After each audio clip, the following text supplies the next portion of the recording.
Evangelho de Marcos, capítulo 1, a partir do verso 32, a palavra de Deus diz o seguinte, olha. À tarde, ao cair do sol, trouxeram a Jesus todos os enfermos e endemoniados. Toda a cidade estava reunida à porta, e ele curou muitos doentes de toda sorte de enfermidades. Também expeliu muitos demônios, não lhes permitindo que falassem, porque sabiam quem ele era. Tendo-se levantado alta madrugada, foi para um lugar deserto e ali orava. Procuravam-no diligentemente Simão e os que com ele estavam.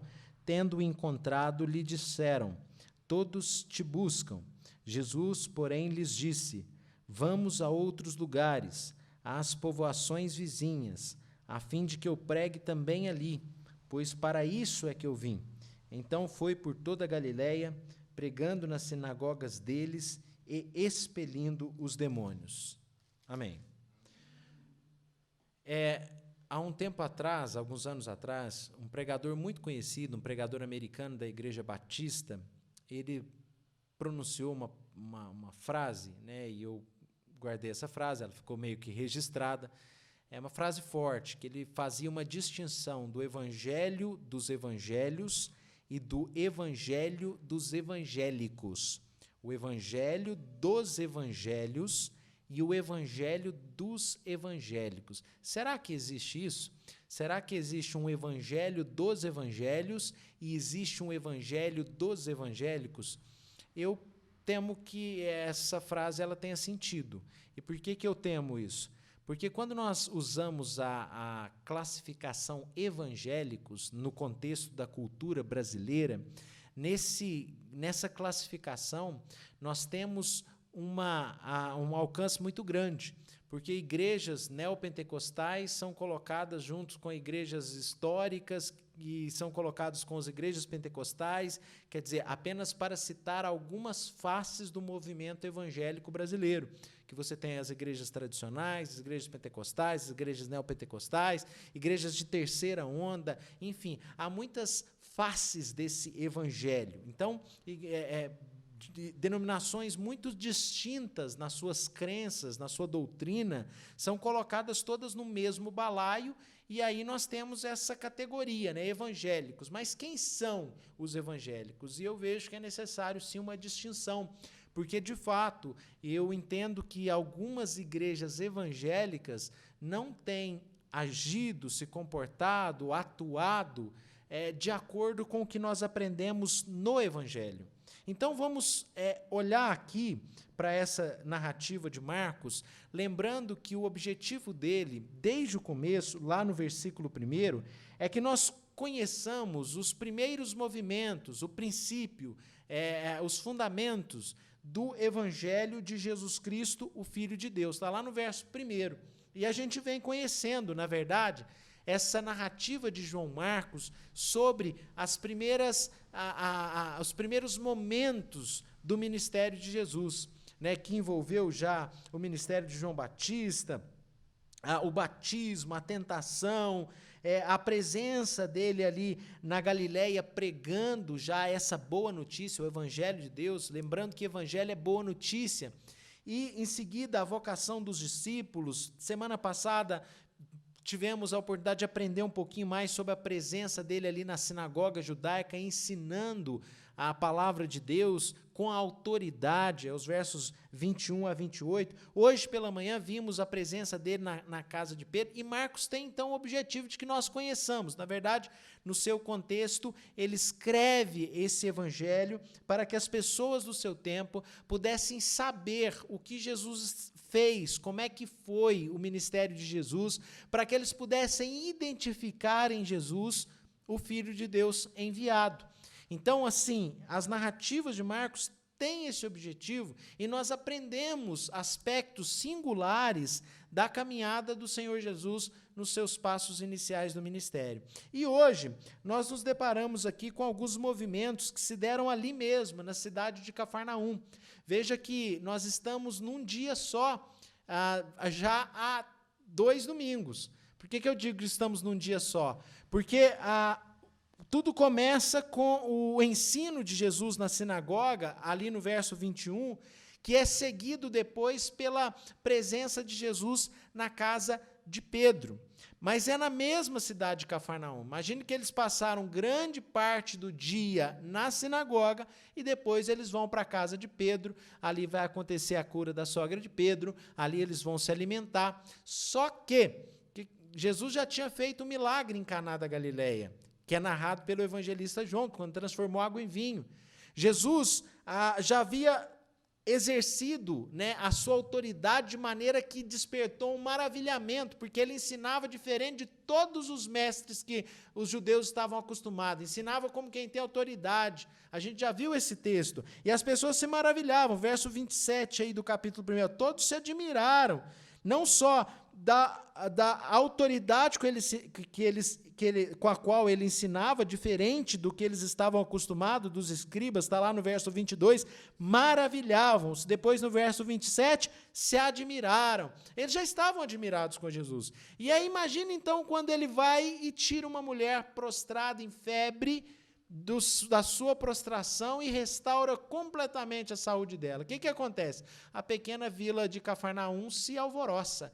E aí nós temos a notícia que quando cai o sol, verso 32, as pessoas ali daquela vila trazem todos os seus enfermos e os seus endemoniados para se encontrarem com Jesus. Por que ao cair do sol? Que dia é?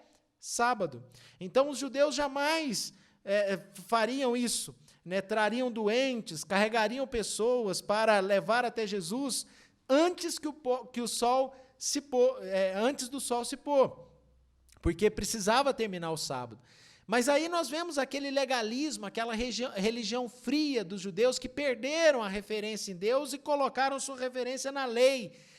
Então, aquela lei de Deus que é para nos conduzir no amor a Deus acima de todas as coisas, no amor ao próximo como a nós mesmos, considerando os 4 primeiros mandamentos da lei, os 6 últimos mandamentos da lei, ela se tornou, na verdade, um fim em si mesma. Eles estavam vivendo em função da lei, não em função de Deus, em função do próximo. Perderam a noção, porque seria justificável levar um doente para receber socorro. Mas o sol tem que se pôr para eles fazerem isso, e então o sol se põe e eles fazem isso. Então nós imaginamos que já são umas 18h30, 19 horas, não é assim que se contava no horário dos dias de Jesus, então ali já é a hora...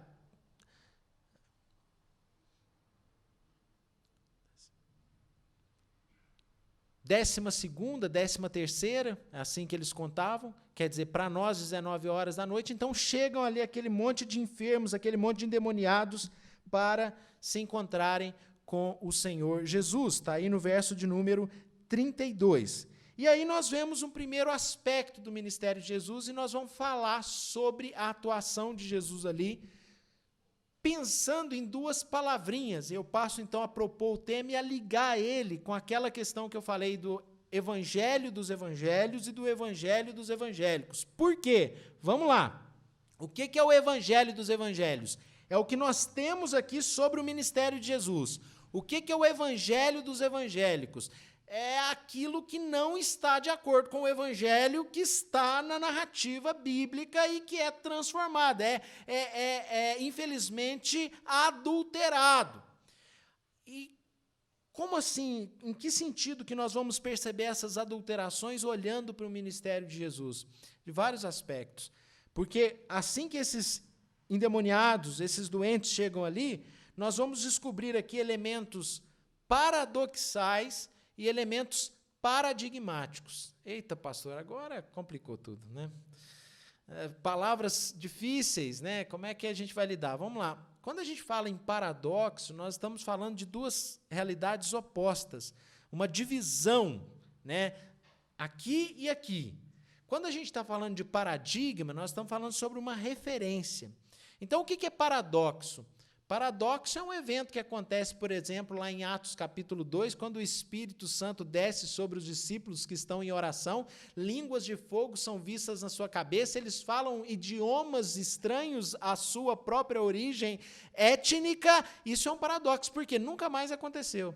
Como não, pastor? Quantas pessoas são batizadas no Espírito Santo? Nunca vi língua de fogo na cabeça de ninguém. Nunca entrei na igreja e vi uma língua de fogo na cabeça de ninguém. Nunca, assim, sei que pode acontecer e sei que acontece, mas dificilmente a gente vê uma pessoa que nunca estudou alemão falar fluentemente o alemão. E outra coisa, né? A Bíblia diz que ali em Atos 2, no cenáculo, houve um som de um vento impetuoso que encheu aquele lugar. Um som. Que som é esse de vento? Não sei. Mas eu nunca fui em nenhuma reunião cristã que eu ouvisse esse som. Nunca fui.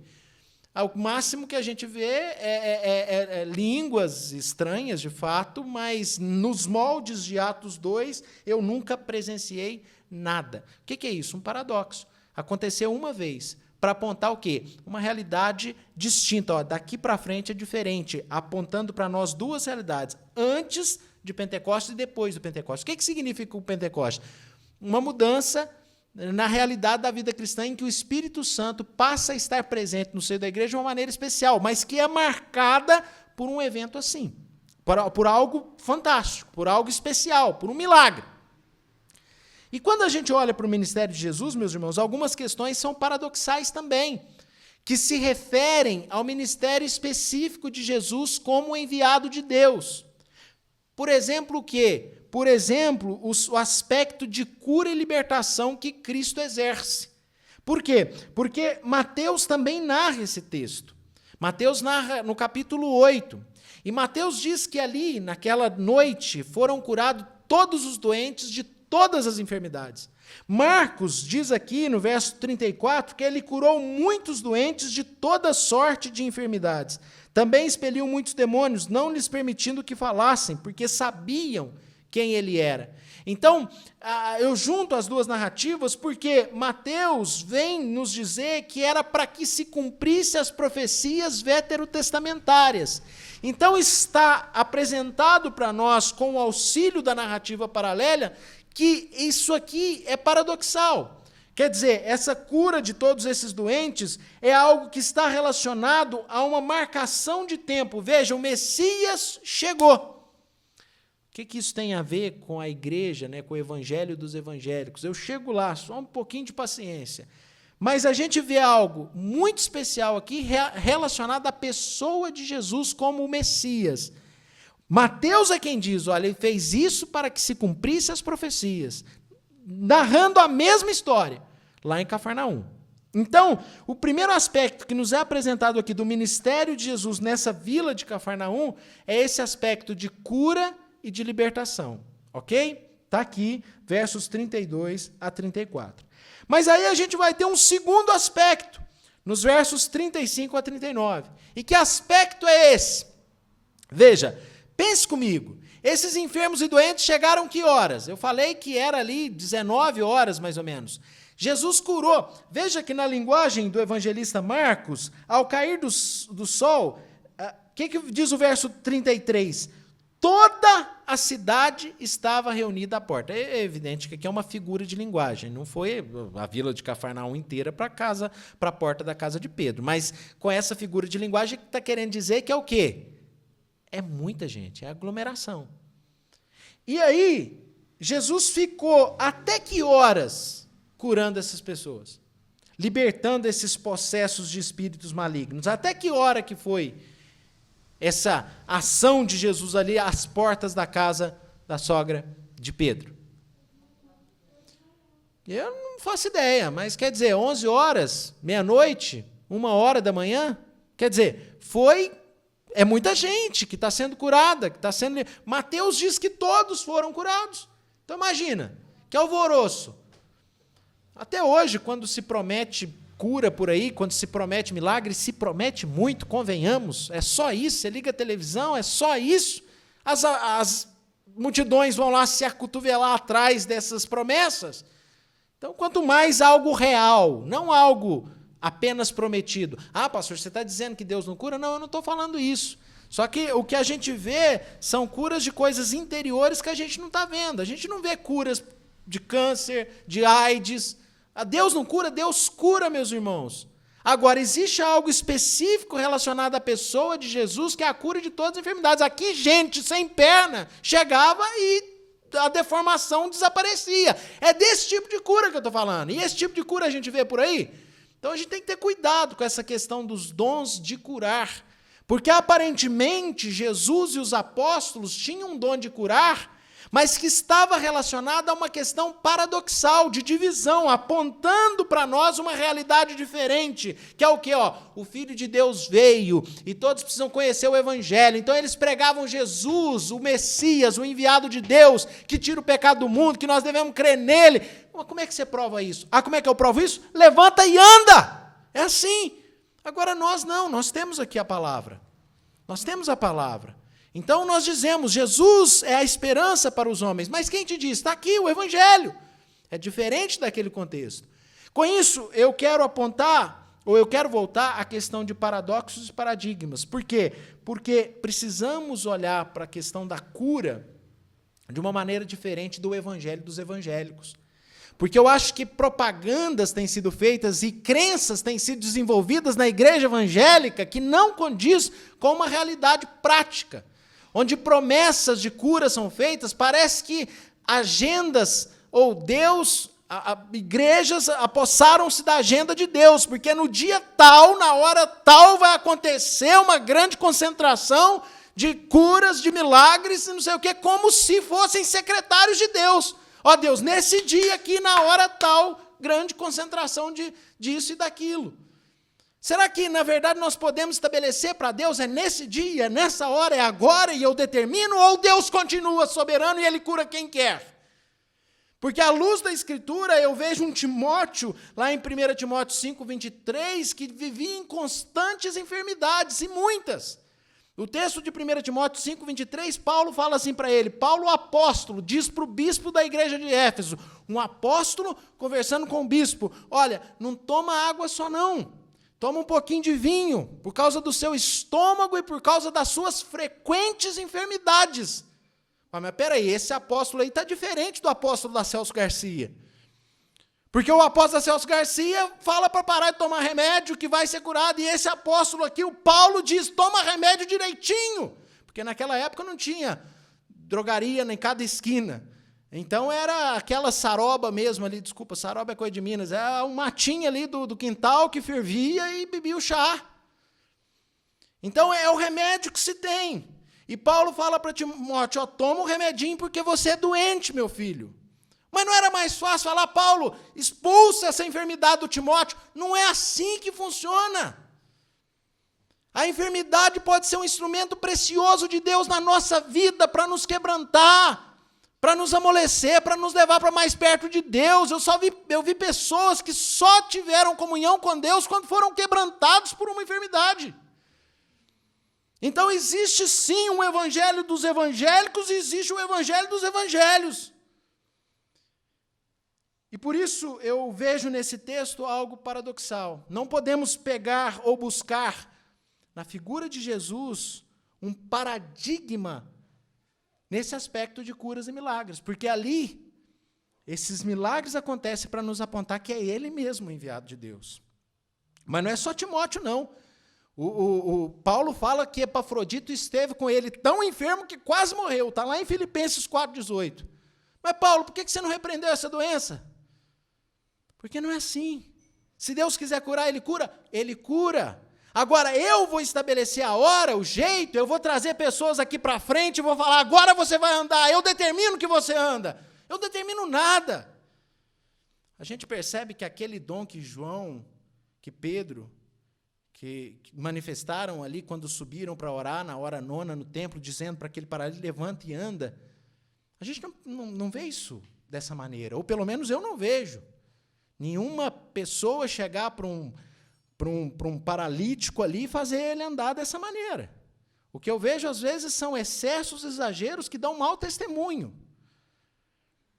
Então, precisamos olhar para o ministério de Jesus como uma referência para nos conduzir, ou para conduzir o ministério da Igreja de Cristo. Porque quando nós vemos essa narrativa, nós somos levados a considerar essas verdades, mas eu quero chamar a atenção, e saindo de um paradoxo, olha, não tome como referência dessa maneira, mas indo agora para um paradigma. O paradigma é uma referência. Então, Jesus ficou até que horas curando essas pessoas? Até meia-noite até 1h, nós não sabemos. O que nós sabemos é que era alta madrugada, verso 35. E Jesus saiu para um lugar deserto, verso 35, e ali orava. Então ele dormiu tarde e acordou cedo. E ele acordou cedo para quê? Para cultivar o seu momento de comunhão com o Pai. Lembre-se, é o mesmo ser, é o mesmo ser, é o mesmo Deus. Jesus e o Pai são um, tal qual o Espírito Santo, mas são pessoas distintas, e pessoas distintas se relacionam.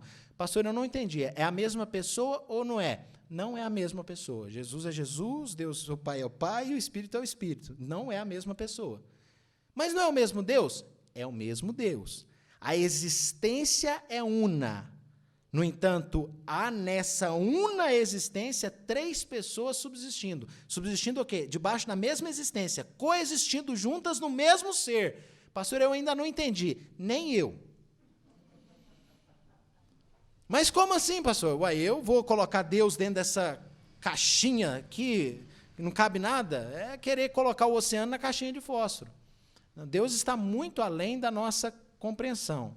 Não é possível explicar, é possível descrevê-lo, e o que a Bíblia nos ensina é isso. Uma essência, 3 pessoas distintas subsistindo nessa mesma essência.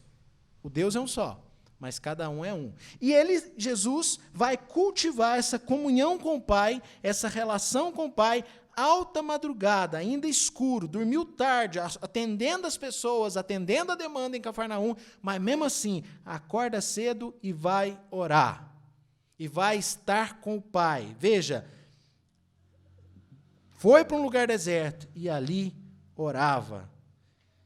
É o Filho de Deus. É o Deus encarnado. É o Senhor. E ele separa o seu tempo de comunhão com o Pai. E nós? Que dia que você foi dormir tarde e acordou cedo para orar? Que dia que você foi dormir tarde, socorrendo pessoas e acordou de madrugada para orar? Que dia que você acordou de madrugada para orar? Nós somos esbofeteados com uma realidade dessa, porque a oração, meus irmãos, é um paradigma. É um paradigma por quê? Porque ela é mandamento. Orai sem cessar, 1 Tessalonicenses 5:23. Ou, batei, buscai, pedi. Quer dizer, a oração, na verdade, é um imperativo. A oração é um paradigma e a pessoa de Jesus precisa, sim, ser para nós uma referência. Afinal de contas, nada acontece sem oração, sem profunda comunhão com Deus. A nossa igreja é um exemplo disso. Nós vimos o avivamento chegar, a igreja florescer, a igreja crescer, a estrutura se estabelecer, depois de muita oração. Nós vemos milagres de Deus, nós vemos Deus nos sustentando, nós vemos Deus cuidando dessa igreja, nós vemos o poder de Deus manifesto entre nós, mas nós temos um ministério de intercessão atuante diariamente. E isso faz toda a diferença. Spurgeon foi um grande pregador do passado. Eu cito ele, muitos irmãos sabem disso, porque eu gosto muito do que ele escreve, do que ele pregou. E Spurgeon, certo dia, foi questionado por que de tanto êxito na sua pregação, porque o tabernáculo metropolitano de Londres, onde ele pregava, se enchia de pessoas regularmente para ouvi-lo pregar. E ele pôde levar alguém que o perguntou até uma sala em outra área do edifício, onde havia ali centenas de pessoas que estavam de joelhos orando enquanto ele pregava, dando-lhe uma cobertura. E não é de outra maneira que Deus realiza grandes coisas. Por exemplo, Lutero, que a gente fala tanto nele no mês passado, no mês da Reforma Protestante, segundo os registros históricos, ele orava 3 horas por dia. E Deus usou ele para quebrar correntes, para libertar nações cativas de crendices, né, que precisavam da fé bíblica. Mas ele orava 3 horas por dia. Quanto mais tarefas ele tinha, mais cedo ele acordava para orar. Jesus está nos mostrando ele levantando a alta madrugada e está orando. E isso é um paradigma para nós, não é paradoxal. Paradoxal é você querer ser como o Filho de Deus, querer curar pessoas aí com uma autoridade que não nos foi dada. Repito, pastor, você está dizendo que Deus não cura? Não, eu não estou dizendo isso. Deus continua sendo o mesmo Deus. Deus continua curando. O que eu estou dizendo é que nós não devemos nos confundir achando que temos uma prerrogativa que nós não temos, que é do Filho de Deus, que é dos apóstolos, que é específica. Os sinais não seguiriam aqueles que creem? Sim, os sinais continuam seguindo. Mas eu querer equiparar a minha maneira de agir com os apóstolos e com o Senhor Jesus, eu acho que é um erro, e eu acho que a igreja tem cometido esse erro. Tem prometido às pessoas coisas que não pode fazer. Agora, orar não. Orar é um paradigma. Porque a Bíblia toda nos ensina que precisamos ser pessoas de oração.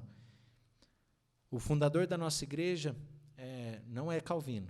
Calvino é quem sistematizou a teologia que, em grande parte, nós abraçamos, né? A maneira de interpretar a Bíblia, um padrão interpretativo da Escritura Sagrada. Mas quem, de fato, levou ou fez com que a nossa igreja fosse conhecida como presbiteriana foi um homem chamado John Knox, um escocês, que estudou em Genebra e foi para a Escócia, e lá na Escócia ele deu andamento naquela pregação que ele aprendeu em Genebra, e ali formou-se uma igreja que começou a ser chamada de presbiteriana, porque ali havia, numa outra parte da ilha, né, na Inglaterra, a igreja episcopal, e essa igreja era conciliar, passou a ser chamada de presbiteriana.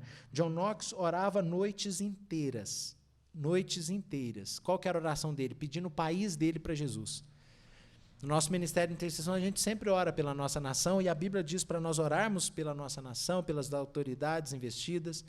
E John Knox orava noites inteiras. Segundo a história, ele dizia: Senhor, me dá a Escócia, senão eu morro. A sede que ele tinha de conversões e de uma transformação no país dele. O fato é que, no seu tempo, Deus lhe deu a Escócia. Porque a igreja se espalhou na Escócia de tal maneira e tão forte que foi para os Estados Unidos, chegou até nós, e estamos aqui por causa de noites de oração desse servo de Deus. Há um pastor muito conhecido, e você facilmente encontra relatos e textos dele no Google, chamado Richard Baxter. A história, segundo a história, né, o gabinete pastoral dele, o escritório onde ele trabalhava como pastor, tinha um canto manchado, que era o lugar que ele se encostava ali, e ficou manchado com o hálito dele, porque ali ele orava, de frente ali, de rosto para a parede, me lembrando o rei Ezequias, né, que 1 Reis, se eu não me engano, 15 ou 20, fala da sua história, que ele ficou doente, pediu a graça de Deus.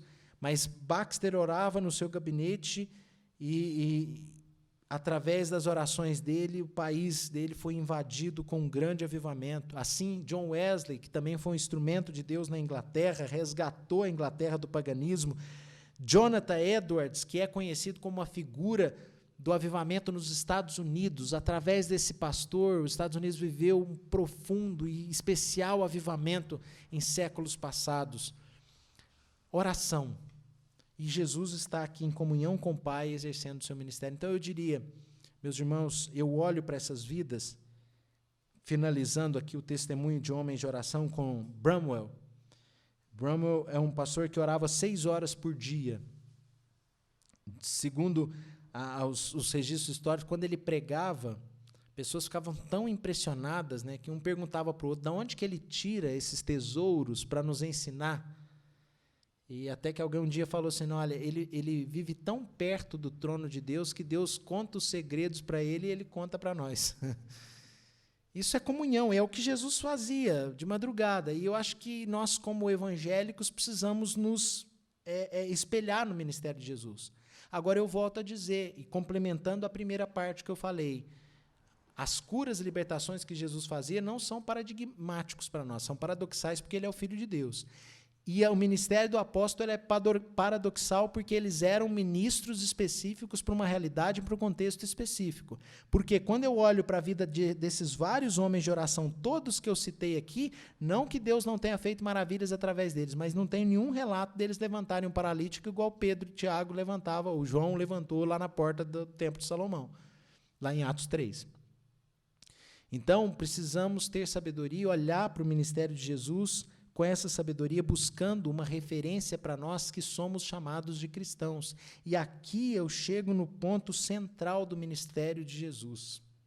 Veja que coisa interessante, veja que coisa interessante. Verso 36. Já falei que Jesus curava e libertava, e chamei a uma consideração sobre como olharmos, né, a perspectiva que devemos olhar para Jesus, para os apóstolos e para nós como ministros de libertação e cura, que é diferente. Segundo lugar, falei que Jesus orava e dei esse padrão para nós. Precisamos aprender a orar como Jesus, levantar de madrugada, valorizar a comunhão com o Pai. Mas eu entro no terceiro aspecto aqui, na terceira perspectiva, para pensar evangelho dos evangélicos e evangelho dos evangelhos. Verso 36. Procuravam-no diligentemente Simão e os que com ele estavam. Por que Simão e os demais discípulos estão procurando Jesus? Porque dormiu até 10 horas da manhã. Estou brincando, não dormiu até 10 horas da manhã, mas quando acordaram, Jesus já tinha saído. Sumiu. E estão procurando loucamente, diligentemente. E quanto tempo que eles levaram procurando? Não sei. O fato, eles acordaram às 7 horas, provavelmente 2, 3 horas da manhã, Jesus já estava de pé, em comunhão com o Pai em algum lugar. E eles começam a procurar Jesus. Por que eles estão procurando? Tem uma multidão, o negócio está dando certo. Vamos aproveitar a onda. Cadê Jesus? Aqui, vamos aproveitar aí e formar essa multidão aí de seguidores, né? Só que Jesus estava em comunhão com o Pai porque havia um propósito de Deus em relação ao ministério do seu Filho, do Messias. Havia um tempo preparado para cada ato. Lembre-se que lá em João 2, quando a Maria chega para ele e fala assim, acabou o vinho, o que ele fala? Vai chegar da minha hora. Tudo tem seu tempo. Há um propósito estabelecido. E veja que essa comunhão com o Pai vai gerar a resposta que ele dá para Pedro. Tendo-o encontrado, verso 37, lhe disseram, todos te buscam. Todo mundo. O Senhor está fazendo milagre, a vila inteira, está todo mundo te buscando. Por que eles buscavam Jesus? Por que eles buscavam Jesus? Sinais e maravilhas, curas e milagres. Desde aquele tempo, anunciar e propagandear curas e milagres é o canal. Quer encher um templo? Anuncia isso. É só anunciar curas e milagres. O povo se acotovela. Você quer Deus ou você está preocupado com você mesmo e com seus próprios interesses? E Jesus reorienta a visão dos discípulos. Veja, todos te buscam. Aí tem um pronome adversativo no verso 38. Jesus, porém, isso é uma contrariando. Porém, lhes respondeu, lhes disse, não vou ficar em Cafarnaum, não. Vou a outros lugares, a povoações vizinhas. Sabe por quê? Eu não sou o curandeiro, eu sou o Filho de Deus. Vou a outros lugares, a povoações vizinhas, a fim de que eu pregue também ali, pois para isso é que eu vim. Qual que é o centro do ministério de Jesus Cristo? Pregação, ensino. Se você continua lendo o Evangelho de Marcos, veja que logo depois, no capítulo de número 2, ele está em casa. Verso de número 1 do capítulo 2, logo correu que ele estava em casa, lá em Cafarnaum. Muitos foram para ali, e o que aconteceu? Essa multidão ia atrás de milagre, e o que Jesus fazia? Verso de número 2, finalzinho, e anunciava-lhes a palavra. Quer dizer, qual que é o centro? Jesus está ensinando, as pessoas vão atrás de cura, ele está ensinando a palavra, a vontade de Deus. Por quê? Porque Jesus não age meramente como alguém que está disposto a saciar e a responder os seus problemas imediatos e materiais. Jesus veio para nos fazer filhos de Deus, e isso é pelo conhecimento da palavra que nos faz crer. Nesse culto lemos que a fé vem pela pregação, e a pregação pela palavra de Cristo. O que Jesus está interessado? Em trazer a redenção do homem, e isso é pela pregação.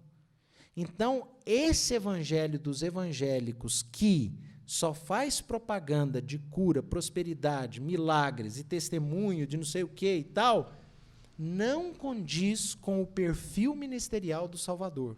Agora, se uma igreja se diz cristã, ela deveria ter como um padrão aquilo que é o centro do ministério de Jesus. A pregação deveria ser o centro do ministério da igreja cristã, mas não é. Você liga a televisão e é milagre, é promessa disso, daquilo e tal. parece que essa recusa que Jesus apresenta no verso de número 38, olha, não vou, eu vou para outros lugares para pregar, eu vim para pregar. Parece que Jesus recusou, e diante da recusa de Jesus, uma parcela que é chamada de dita Igreja Evangélica Brasileira resolveu atender. Se você tem algum problema, pare de sofrer que você vai resolver esse problema aqui. Pastor, isso está errado? Olha, está errado você deixar de pregar a palavra para ficar prometendo prosperidade, bênçãos, cura, milagre para as pessoas, porque o principal milagre que o homem precisa é a transformação interior, é nascer de novo. É regeneração, e isso é pela pregação da palavra de Deus. A fé vem pelo ouvir da palavra de Deus. Não é por curas, testemunhos e milagres. Pastor, você está falando que Deus não faz? Não estou falando isso, só estou falando para ler a Bíblia e perceber qual que é o centro do ministério de Jesus. É isso que eu estou falando, para nos voltarmos para a pregação, porque Jesus veio para pregar, não para satisfazer os seus desejos pessoais, os seus interesses pessoais. Jesus quer te transformar e transformar os seus interesses, para você parar de pensar só em você e no que você quer, e começar a pensar em que é a vontade de Deus e o propósito dele para a sua vida. E isso você vai aprender ouvindo a palavra de Deus, ouvindo o ensino de Jesus. Esse é o centro do ministério de Jesus. Acho interessante, no capítulo 4 desse evangelho, que o texto diz que ele voltou a ensinar à beira-mar. 4:1. Verso 2, ensinava muitas coisas. Se você pegar, são tantos versículos que dizem, e ele ensinava, porque esse era o seu costume. O ensino, a pregação, é o centro do ministério de Jesus, e deveria ser o centro do ministério da Igreja de Jesus. Então, eu venho a concordar com o pastor Paul Washer. Há um evangelho dos evangelhos e há um evangelho dos evangélicos. Por quê? Porque há um evangelho aí só de pregação de curas, triunfalista, quando, na verdade, Jesus diz que a pregação é o centro do seu ministério. O verso 39 diz que ele foi por toda a Galileia, pregando nas sinagogas deles, expelindo os demônios. E o que nós podemos aprender nessa noite, meus irmãos? Nós podemos aprender que há uma clara distinção do ministério de Jesus e dos apóstolos no que tange a curas, sinais e maravilhas. Jesus é Jesus, os apóstolos são apóstolos e nós somos nós. Ou a gente acorda e percebe essa distinção no decorrer da história, percebendo grandes homens de Deus que não faziam nada disso. Deus não vai fazer nada através de nós, pastor? Não é isso que eu estou dizendo. Só estou dizendo para você não se achar apóstolo e não querer fazer o que Jesus fez. Deus vai fazer na sua vida aquilo que Ele quiser. Maravilhas Ele pode fazer, mas saibamos que temos um ministério específico relacionado ao nosso tempo. Segunda coisa, olhemos para o Filho do Homem que levanta a alta madrugada e vai para um lugar deserto e orar, e nos coremos de vergonha e tomemos posição no que tange a oração. Porque se o Filho de Deus age dessa maneira, a nossa vida de oração é uma vergonha. Convenhamos. Terceiro lugar, que possamos encontrar na pregação a resposta para a nossa vida. Que tudo que vier acompanhado dessa transformação que acontece pela pregação, o que é essa transformação? Esse novo homem que se refaz a cada dia para o pleno conhecimento da verdade, como diz o apóstolo Paulo em Efésios 4:24. Então, quer dizer que a pregação possa ser o centro da nossa vida espiritual, ela nos traga o conhecimento, a gente possamos crer, ser transformados, e o que vier depois disso, sejam bênçãos, sejam curas, sejam milagres, assistindo o poder de Deus manifesta entre nós, mas sejam simplesmente elementos acessórios, porque Jesus está claro aqui para nós, eu vim para isso, verso 38, pois para isso é que eu vim. Para quê? Para curar pessoas, para realizar os seus desejos, para fazer milagres no meio delas, para fazer o que elas, trazer a solução que elas precisam? Não, eu vim para pregar, eu vim para que vocês saibam qual é a vontade de Deus. Se a nossa igreja continuar tendo como centralidade da sua atuação, trazer o conhecimento da vontade de Deus para as pessoas, estamos com um ministério que se assemelha ao ministério do Filho de Deus, estamos em paz. Se começarmos a inventar moda aí, estamos sendo pragmáticos e queremos um sucesso. Não, que fiquem 2, que fiquem 3, mas a pregação deve ser o centro da nossa atuação ministerial, em nome de Jesus. Porque nós estamos aqui, de fato, em nome de Jesus. Amém.